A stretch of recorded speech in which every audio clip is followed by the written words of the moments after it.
বক্তব্য রাখছেন আমিরুল জামান জনাব ডাক্তার শফিকুর রহমান।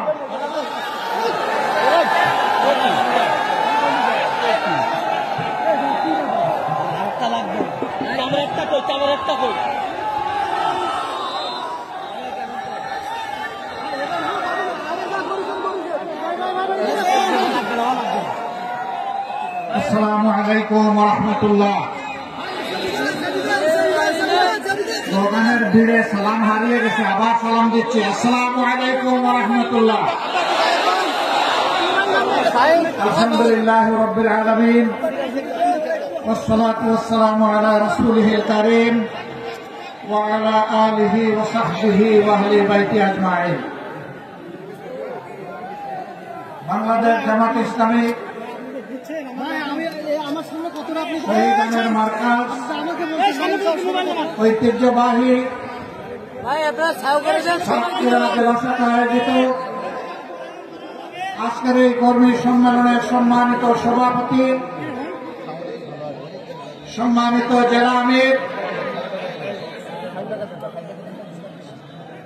উপস্থিত বিশেষ অতিথিবৃন্দ, বাংলাদেশ জামাতে ইসলামীর নির্বাহী পরিষদের অন্যতম সদস্য, সাতক্ষীরা মাটি ও মানুষের প্রিয়জন জনাব অধ্যক্ষ ইজ্জাতুল্লাহ, অন্যতম সদস্য নির্বাহী পরিষদের জনাব মোবারক হোসাইন,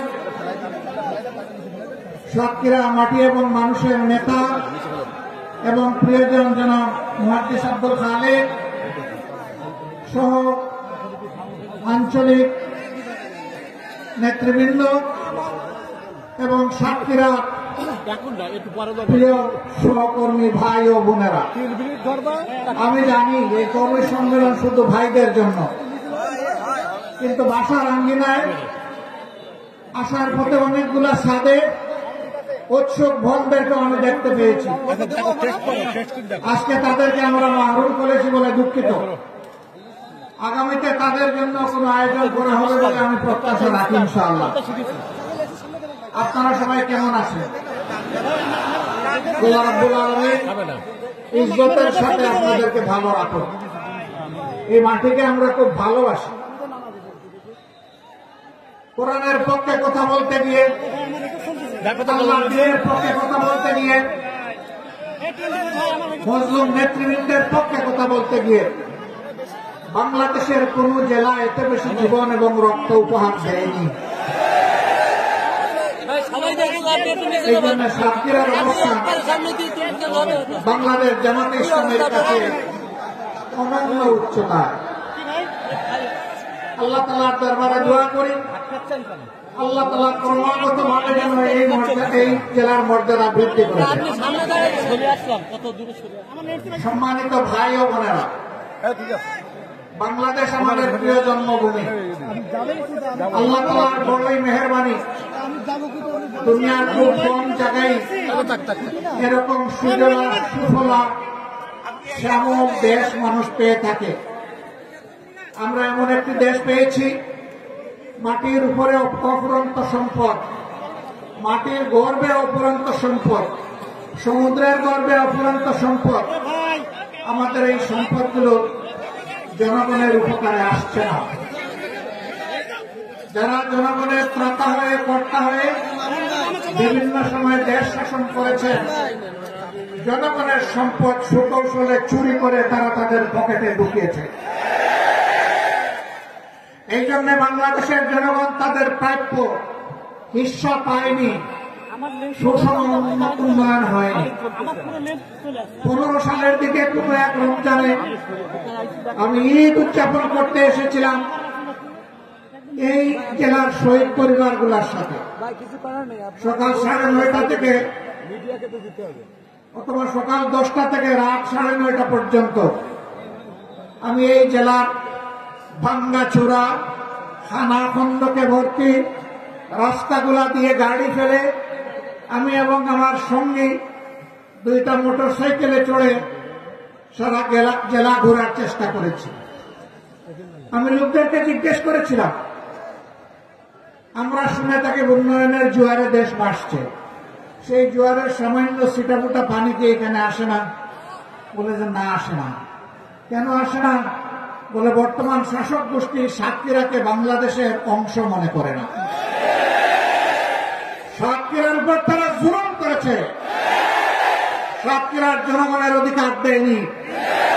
মানুষ খুন করেছে, গুম করেছে, পঙ্গু বানিয়েছে, ইজ্জতের উপর হাত দিয়েছে, সম্পদ লুণ্ঠন করেছে এবং মানুষকে কার্যত তারা তাদের দাসে পরিণত করেছে। কম বেশি এই চিত্র ছিল বাংলাদেশে। সবচেয়ে খারাপ অবস্থা ছিল সাতক্ষীরা।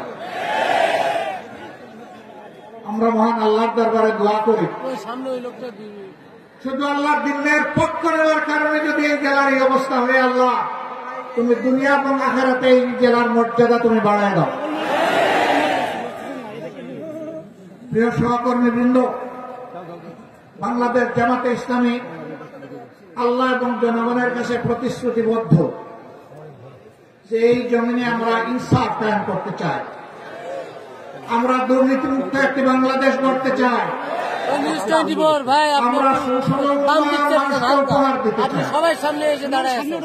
আমাদের প্রধানমন্ত্রী আছে, তাই সব কিছু এইদিকে জোয়ারের পানিতে চলে আসবে, এই বাংলাদেশ আমরা দেখতে চাই না। আমরা এমন একটি বাংলাদেশ দেখতে চাই, এই চাইলেও তার অধিকার পাবে, না চাইলেও তার অধিকার পাবে। আমরা এমন একটি বাংলাদেশ দেখতে চাই যেই দেশে লক্ষ বেকার যুবকের মিছিল হবে না, বরঞ্চ আমাদের যুবকেরা আমাদের সম্পদে পরিণত হবে। তাদের হাতে মূল্যহীন এক টুকরা সার্টিফিকেট ধরিয়ে দেওয়া হবে না, বরঞ্চ শিক্ষা সমাপনীর সাথে সাথে তাদের হাতে কাজ তুলে দেওয়া হবে। এমন শিক্ষা চাই আর এমন শিক্ষিত জাতি চাই। তবে এই শিক্ষা অবশ্যই নৈতিক এবং দুনিয়াবী বা জাগতিক শিক্ষার সমন্বয় হতে হবে। মানুষ যাতে মানুষ হয়, শিক্ষা নিয়ে মানুষ যাতে ডাকাত না হয়, আমরা সেই শিক্ষাটি চাই। আমরা এমন একটি দেশ চাই, যে দেশে আমাদের মা বোনেরা নিঃসংকোচে যেমন ঘরে সুরক্ষিত থাকবেন, কর্মস্থলেও সুরক্ষা পাবেন, রাস্তাঘাটেও সুরক্ষা পাবেন। তাদের দিকে কোন খারাপ লোক চোখ তুলে তাকানোর কসরত করে না। তারা ইজ্জতের সাথে, মর্যাদার সাথে, তাদের দক্ষতা দিয়ে দেশের উন্নয়নে তারাও ভূমিকা রাখবে। নবী করিম সাল্লাল্লাহু আলাইহি ওয়াসাল্লাম মানব জীবনের সবচেয়ে ঝুঁকিপূর্ণ কাজেও মহিলাদেরকে শরীক করেছে। সেই কাজটি হচ্ছে যুদ্ধ। যুদ্ধে মারা পুরুষের পাশে থেকে তারাও যুদ্ধ করেছে। বিশেষ করে বদর যুদ্ধের কঠিন দিনে আমি প্রায় এই উদাহরণটা দিয়ে থাকি। যখন কাফেররা আল্লাহ রাসূলের খুব কাছাকাছি চলে এসেছিল তাকে হত্যা করার জন্য, যখন পুরুষ যোদ্ধারা দিক বিদিক কিছুটা জ্ঞান হারিয়ে ফেলেছিলেন, তখন একজন মা চতুর্দিকে ঘুরে ঘুরে আল্লাহ রাসূলকে বেষ্টনে দিয়ে রেখেছিলেন। যুদ্ধ যখন শেষ হয়েছে, তার শরীরে 37টা তীর ঝুলন্ত অবস্থায় ছিল, 70টা কঠিন আঘাত ছিল। রাসূল করিম সাল্লাল্লাহু আলাইহি ওয়াসাল্লাম বলেছেন, শত্রু যখন সামনের দিক থেকে এসেছে, তখন শত্রুর তীর আমার মাঝখানে ছিল আল্লাহর এই বান্দি। যখন পিছন দিক থেকে এসেছে ছিল আল্লাহর বান্দি। ঘুরে ঘুরে আল্লাহ রাসূলকে কিভাবে তিনি রক্ষা করবেন? ডাইনে এসেছে, ডান দিকে, বামে এসেছে। আমাদের সেই সর্বোচ্চ ইজ্জতের মর্যাদাবান মায়ের নাম ছিল হযরতে মুসাইবা রাদিয়াল্লাহু তাআলা আনহা। যুদ্ধের এই কঠিন ময়দানে আল্লাহ রাসূল তাদের জন্য পরমাবস্ত্র সৃষ্টি করে দিয়ে থাকেন। আমরা কে তাদের হাত বন্ধ করা? আমাদের ব্যাপারে ইসলামের প্রতিপক্ষ শক্তিরা অপপ্রচার চালায়।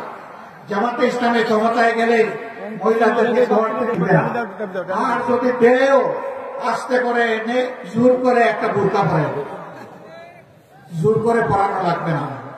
যে দেশে ইসলাম কায়েম হবে, এদেশের মানুষেরা, মায়েরা আনন্দের সাথে সেদিন তারা ইজ্জতের জন্য তাদের সম্মানের মর্যাদার পোশাক পরিধান করবে।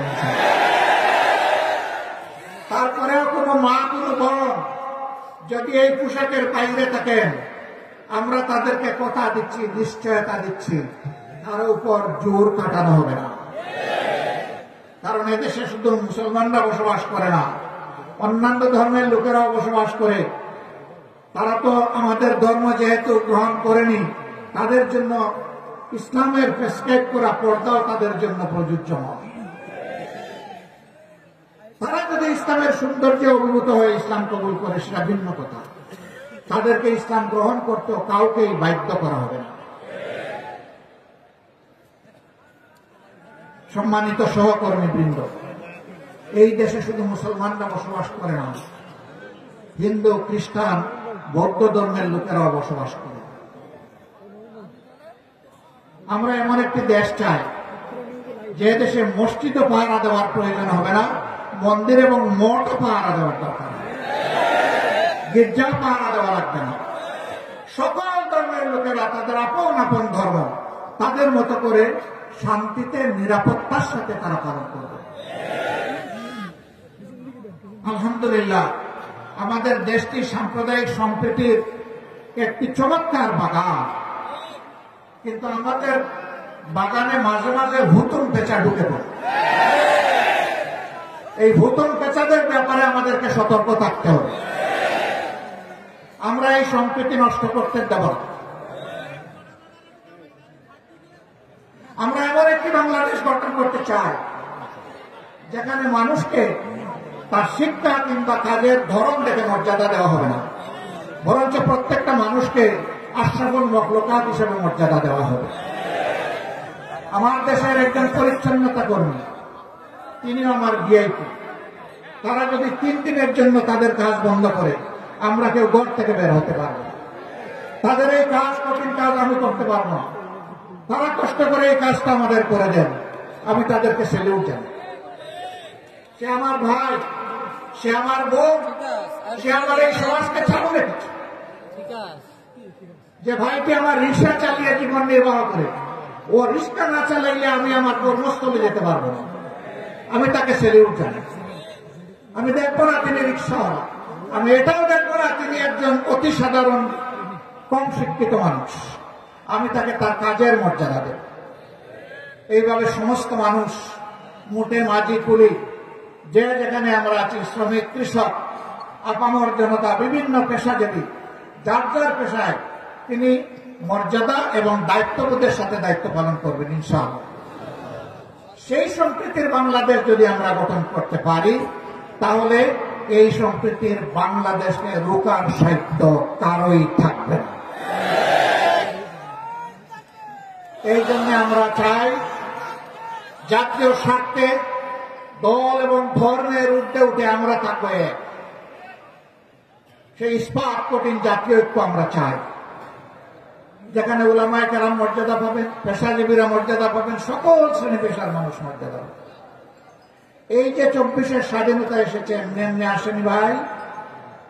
2006 সালের 28 অক্টোবর স্পষ্ট দিবালোকে লগি পরীক্ষা দিয়ে আদম সন্তানদেরকে হত্যা করার পর যখন তাদের নিকর দেহ পড়ে তর পাচ্ছিল, তখন তার উপর উঠে বিকৃত রুচির ওই খুনিরা তখন তারা লাফালাফি করেছিল।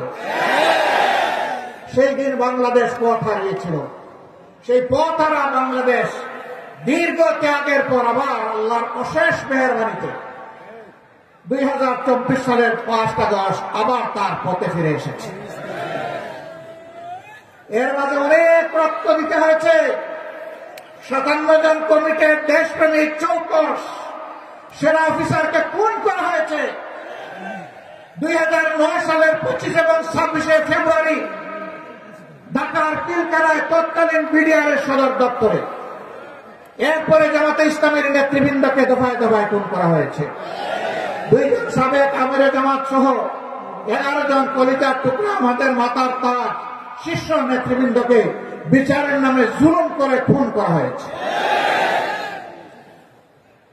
এই খুনের প্রতিবাদ যারা করেছেন, অন্যায়ের প্রতিবাদ করেছেন, তাদেরকে গ্রামে গঞ্জে খুন করা হয়েছে। আগেই বলেছি, সবচেয়ে বেশি খুনের ঘটনা ঘটেছে এই সাতক্ষীরায়। তারপরে আপনাদের পার্শ্ববর্তী জেলা ঝিনাইদহ, এইভাবে বিভিন্ন জায়গায় খুনের তাণ্ডব চালানো হয়েছে। ভাই ও বোনেরা, সর্বশেষ এই বছরে 1 জুলাই থেকে শুরু করে 5ই আগস্ট পর্যন্ত পুনের বন্যায় বাংলাদেশকে ভাসিয়ে দেওয়া হয়েছে। বৈষম্য বিরোধী ছাত্র জনতা রাস্তায় নেমে এসেছিল, তাদের হাতে কোনো আগ্নেয়াস্ত্র ছিল না, এমনকি তাদের হাতে কোনো ইট পাটকেলও ছিল না। তারা শান্তিপূর্ণভাবে দাবি আদায়ের জন্য রাস্তায় নেমেছিল। কোটা সংস্কারের জন্য, কোটা বাতিলের জন্যও নয়। তারা বলেছিল যৌক্তিক কোটা দেন, আমাদের আপত্তি নাই, কিন্তু কোটার নামে জাতির সাথে, মেধার সাথে তামসা করবেন তা আমরা মানব না। কেন তারা এটা বললেই যায়? তাদের বিরুদ্ধে মানুষের কিনায়, এদেশের মানুষের কিনায় অস্ত্র এবং বুলেট দিয়ে জাতির বিরুদ্ধে তাদেরকে পাঠিয়ে দেওয়া হলো। একদিকে সরকারি বাহিনীকে নামিয়ে দেওয়া হলো, আরেকদিকে সরকার তাদের সশস্ত্র গুন্ডাদেরকে নামিয়ে দিল। এই উভয় পক্ষের আঘাতে আঘাতে জর্জরিত হয়ে ১৫০০-এর কম বেশি শুধু এই পুত্র সময়ের ভিতরে দুনিয়া থেকে বিদায় নিয়েছেন। ৬ সালের ২৮ অক্টোবর থেকে শুরু করে ২৪ সালের ৫ই আগস্ট পর্যন্ত জালিমের জুলুমের শিকার হয়ে যারা বিদায় নিয়েছেন, আল্লাহর দরবারে দোয়া করি আল্লাহ তাআলা তাদেরকে শহীদ হিসাবে কবুল করুন। তাদের পরিবারকে আল্লাহ মর্যাদা দান করুন। এই পরিবারগুলো জাতির সম্পদ। আজীবন আল্লাহ তাআলা এই পরিবারগুলোর কাছে আমাদের ঋণবোধের মানসিকতা নিয়ে তাদেরকে সম্মান করার তৌফিক দান করুন। যারা পঙ্গু হয়েছেন তাদের খেদমতকে আল্লাহ কবুল করুন। আল্লাহ তাদের জীবনটা সচল করে দিন। প্রিয় সাতক্ষীরাবাসী, আজকে আসার পথে আমি দেখলাম এরকম আরো 3টা মাঠ উপচে পড়া মানুষ রাস্তাঘাট। এই মাঠে তাদেরকে সুযোগ দেওয়া যায়নি বলে আমি সবার পক্ষ থেকে দুঃখ প্রকাশ করছি। আল্লাহ তাআলা আসমান অসীম, জমিন সসীম। সেই সসীম জমিনের ছোট্ট একটা টুকরা আমরা পেয়েছি। আমরা এই বাংলাদেশকে প্রাণ উজাড় করে ভালোবাসতে চাই। আমরা ভালোবাসি। এই জন্য আমাদের কোনো দাদা, মামা, খালু, ফুফির বাড়ি নাই। এটি আমাদের আউয়াল ঠিকানা, দুনিয়ায় এটি আমাদের আখের ঠিকানা। আমাদের উপর জুলুম করা হয়েছে, আমরা দেশ ছেড়ে কোথাও পালিয়ে যাই। দেশকে যারা ভালোবাসে তারা দেশ ছেড়ে পালিয়ে যেতে পারে না। দেশের প্রতি যাদের দায়বোধ নাই তারা যে কোনো সময় দেশকে খোদা হাফেজ বলতে পারে। আমরা বলবো না। আমরা আমাদের আল্লাহর কাছে আমরা খুবই বিনীত, কৃতজ্ঞ। তিনি এমন একটি সুন্দর দেশে আমাদেরকে পয়দা করেছেন। আমরা এই দেশ নিয়ে বাঁচতে চাই, এই দেশেই অন্যায়ের বিরুদ্ধে লড়তে চাই এবং এই দেশকেই আমরা দুনিয়ার একটা শ্রেষ্ঠ দেশে পরিণত করতে চাই। এই সংগ্রামের দায়িত্ব আপনাদেরকে নিতে হবে। আপনারা নেওয়ার জন্য প্রস্তুত? এই হালকা প্রস্তুতে হবে না। আওয়াজ দেন, আপনারা প্রস্তুত? আলহামদুলিল্লাহ, আল্লাহ কবুল করুন। আজকে সারা বাংলাদেশ থেকে গর্জন উঠেছে সিংহের আওয়াজে। আমরা জীবন দিব, কিন্তু আমার দেশের 1 ইঞ্চি মাটির কোন হায়নাকে দেব না। আল্লাহ তাআলা আমাদেরকে এই শক্তি দান করুন। 24-এর আমাদের সন্তান, বুকের সন্তান, যুবক যুবতীরা তারা যে অন্যায়ের বিরুদ্ধে বুক চিতিয়ে লড়াই করেছে, আল্লাহর কাছে চাই, হে আল্লাহ তুমি তাদের অন্তর দেশপ্রেম এবং তোমার ইমানের নোট দিয়ে পরিপূর্ণ করে দাও। আর ও ধরনের জেনারেশন প্রজন্ম আমাদেরকে বারবার উপহার দাও। বাংলাদেশের মানুষের ফুলের বাগান তুমি ওই সমস্ত মানুষ দিয়ে পরিপূর্ণ করে দাও। আমরা একটা মানবিক বাংলাদেশ গড়তে চাই। এই বাংলাদেশের দায়িত্ব যুব সমাজের হাতে তুলে দিতে চাই।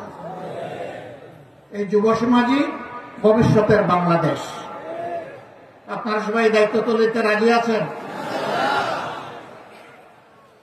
যারা বয়স্ক তারা কি মন খারাপ করলেন? একবার এক সন্তানকে সম্বর্ধনা দেওয়া হচ্ছে তার কৃতিত্বের জন্য। তো ছেলের ব্যাপারে অনেক কিছু বলা হয়েছে। বাপকে কেউ চিনে না। বাপ এতক্ষণ চিন্তা করলো, কি রে আমারে কেউ একটু স্মরণও করবে। যখন তার হাতে ক্রেস্ট তুলে দেওয়া হবে, বাপ দাঁড়িয়ে বলল, আমার একটি কথা আছে। এত সময় আপনারা যাকে সম্বর্ধনা দেওয়ার জন্য অনেক প্রশংসা করেছেন, দেখতে হবে ছেলেটা কার। আলহামদুলিল্লাহ, এক কথায় সব কিছু বুকের ভিতরে এসে গেছে। বুকের ছেলে যেমন বুকে থাকে, বুকের ছেলের কৃতিত্ব তেমন বাবার বুকে চলে আসে। কাজেই আমরা আমাদের সন্তানদের নিয়ে গর্বিত, আলহামদুলিল্লাহ। এমন সন্তান আল্লাহ আমাদেরকে দান করেছেন বলে আমরা আল্লাহ শুকরিয়া আদায় করি। সেই বাংলাদেশে আমরা চাচ্ছি, আমরা ইনশাআল্লাহ আমাদের সন্তানদেরকে সঙ্গে নিয়ে বুকে ধারণ করে আগামীর দায়িত্ব তাদের হাতে তুলে দেব। এই বাংলাদেশ আমরা চাই। এই বাংলাদেশ আপনারাও চান? তাহলে ঘরে ঘরে আওয়াজ ছড়িয়ে দিন। আমাদের কথা খুব সংক্ষিপ্ত, আগেও বলেছি, আল্লাহ যেহেতু এই দেশটা আমাদেরকে দিয়েছেন, আমরা এই দেশটাকে পৃথিবীর একটা শ্রেষ্ঠ দেশ বানাতে চাই ইনশাআল্লাহ। কিন্তু আমাদের আকাশে আজকের মেঘের কথা বলছি না, কালো শকুন এখনো ঘোরাফেরা করতেছে। এই শকুনের দিকে তীর্যক দৃষ্টি রাখতে হবে। কোন শকুনকে মাটিতে নামতে দেওয়া যাবে না। আপনারা টের পাচ্ছেন মাঝে মধ্যে ফুসফাস? হ্যাঁ, আমরা ধৈর্যের পরিচয় দিয়েছি, ওরা আমাদের ধৈর্যে সুড়সুড়ি দেয়, যেন আমাদের ধৈর্যের বাঁধ ভেঙে তাদের মতো কাণ্ড জ্ঞানহীন আমরা কিছু করে বসি। ওরা বলেছিল আওয়ামী সরকারের পতন হলে মাত্র 2 দিনে 5 লক্ষ মানুষ প্রতিপক্ষের লোকেরা খুন করে ফেলবে। এটা কি বাংলাদেশে হয়েছে? কেন হয় নাই? ওরা কাণ্ডজ্ঞানহীন অপদার্থ ছিল, কিন্তু জাতি অত্যন্ত কাণ্ডজ্ঞান সম্পন্ন। এই জাতি কাণ্ডজ্ঞানহীন নয়। ওরা দেশকে ভালোবাসে না বলে পলায় যায়। এই জাতি দেশকে ভালোবাসে বলেই ওগুলা করতে দেয়নি। অতএব আমাদের ধৈর্যের আর পরীক্ষা নিয়ে কোনো লাভ নাই। আল্লাহর পক্ষ থেকে এই জাতি ধৈর্যের পরীক্ষায় উত্তীর্ণ হয়ে গিয়েছে, আলহামদুলিল্লাহ। এই ধৈর্য আমাদেরকে অব্যাহত রাখতে হবে। যে যেদিক থেকেই আমাদেরকে উস্কানি দেব, কারো পাতা ফাঁদে আমরা পা দিব না ইনশাআল্লাহ। ধৈর্যের সাথে সকল পরিস্থিতি আল্লাহর পর ভরসা করে আমরা মোকাবেলা করব। আজকে আপনাদের সামনে শহীদ ঈদগায় দাঁড়িয়ে 2টি কথা বলার সুযোগ যে মহান মাহবুদ আমাকে দান করলেন, আমি সেই মহান মাহবুদের দরবারে শুকরিয়া আদায় করছি। দেশে বিদেশে স্বৈরাচারের হাত থেকে দেশটাকে মুক্ত করার জন্য সমান তালে অনেকে লড়াই করেছেন। আমি আজকে এই জনসভা থেকে প্রবাসে অবস্থারত আমাদের বন্ধুদেরকে বিশেষভাবে আমি অভিনন্দন এবং মোবারকবাদ জানাচ্ছি। তারা লড়াই করতে গিয়ে দেশের ভিতরে তাদের আত্মীয় স্বজনকে নাজেহাল করা হয়েছে। সাংবাদিক কনক সরোয়ার নিউ ইয়র্কে বসে বাংলাদেশের মানুষের অধিকারের পক্ষে লড়াই করেছে। তার বোনটাকে ধরে নিয়ে কিরকম তার সাথে নিকৃষ্ট আচরণ করা হয়েছে এই জাতি তার সাথে। ভাইরা, এদের মধ্যে কোনো মনুষ্যত্ব ছিল না। আল্লাহ কোরআনের ভাষায় কালাম আয়াম, এরকম যারা আল্লাহ বলছেন এরা যেন পশু। আরেক ধাপ অগ্রসর হয়ে আল্লাহ বলছেন বালহুম আদল। পশুর তো আমি বিবেক দেয় না, এই জন্য সে ভালো মন্দ বুঝে না। ওদেরকে বিবেক দেওয়ার পরে যারা এই কাজ করেছে এরা পশুর চেয়েও নিকৃষ্ট। আল্লাহর কাছে ওই জাত থেকে কিয়ামত পর্যন্ত আশ্রয় চাই। ওই জাত যেন আর ফিরে আসতে না পারে। আপনারা সবাই সজাগ থাকবেন তো না ঘুমায় পড়বেন? আল্লাহ তাআলা এই জাতিকে সজাগ থেকে সকল ষড়যন্ত্র মোকাবেলা করার তৌফিক দান করুন। প্রিয় বাংলাদেশকে আল্লাহ তাআলা কবুল করুন। এ দেশের উপর আল্লাহ তার রহমত নাজিল করুন, বারাকা নাজিল করুন, শান্তির ফয়সালা দান করুন। এক টুকরা কোরআনের বাংলাদেশ আল্লাহ আমাদেরকে দান করুন। আপনাদের সকলকে আজকে এখানে আসার জন্য গভীর কৃতজ্ঞতা জানিয়ে আল্লাহর জন্য ভালোবাসা জানিয়ে, আল্লাহ তুমি সাক্ষী থাকো, আমরা শুধু তোমার জন্য আমরা এক অন্যকে ভালোবাসি। হে আল্লাহ, আমাদের এই ভালোবাসাকে তোমার জান্নাতে নিয়ে যাই। আল্লাহ, আমরা যেন জান্নাতে এরকম মহামিলনে মিলিত হতে পারি। রাব্বুল আলামিন, আল্লাহ তুমি আমাদের দেশটাকে একটা শান্তির দেশে পরিণত করে দাও। সবাইকে ধন্যবাদ। সাংবাদিক বন্ধুরা কষ্ট করে এসেছেন, আমাদের কথাগুলো আপনারা মেহেরবানি করে জাতি এবং আন্তর্জাতিক মহলে পৌঁছে দেবেন। আপনাদের কষ্টের জন্য আল্লাহ তাআলা আপনাদেরকে উত্তম জাযা দান করুন। আসসালামু আলাইকুম ওয়া রাহমাতুল্লাহ। বাংলাদেশ জিন্দাবাদ। বাংলাদেশ জামাতে ইসলামী জিন্দাবাদ।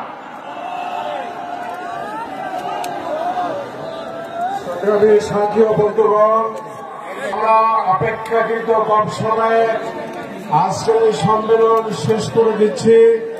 আপনারা বহু দূর দূরান্তে যাবেন, সেজন্য আপনাদেরকে অনেক অনেক শুকরিয়া।